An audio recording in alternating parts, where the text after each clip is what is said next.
আজ বানাবো the most viral শাহি টুকরা রেসিপি। চলো তাহলে শুরু করা যাক। প্রথমে ঘিতে পাউরুটি স্লাইসেস করে এরকমভাবে একটু ক্রিস্পি হওয়া পর্যন্ত ভেজে নিতে হবে উল্টে পাল্টে। ভাজা হয়ে গেলে এই ক্রিস্পি ব্রেডের টুকরোগুলোকে সরিয়ে রাখো। সেই সেম প্যানে গরম করে নাও দুধ, তার সাথে দিয়ে নাও চিনি, দিয়ে দাও একটু কেশর, তার সাথে দিয়ে দিতে পারো ড্রাই ফ্রুটস আর একটুখানি কাস্টার্ড পাউডার মিক্স করে। বাকি একটুখানি গরম দুধে কেশর ভিজিয়ে রেখেছি গার্নিশিংয়ের জন্য, সেটা অপশনাল।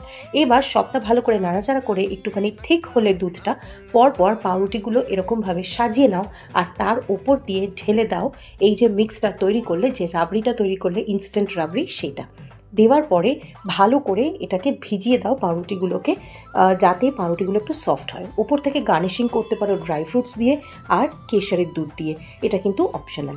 এরপর গরম গরম বা ঠান্ডা ঠান্ডা সার্ভ করো। রেসিপিটা ভালো লেগে থাকলে চট করে পেজটাকে ফলো করে নাও বা ইউটিউবে দেখলে সাবস্ক্রাইব করে নাও। আরও অনেক রেসিপি নিয়ে আসছি। টাটা।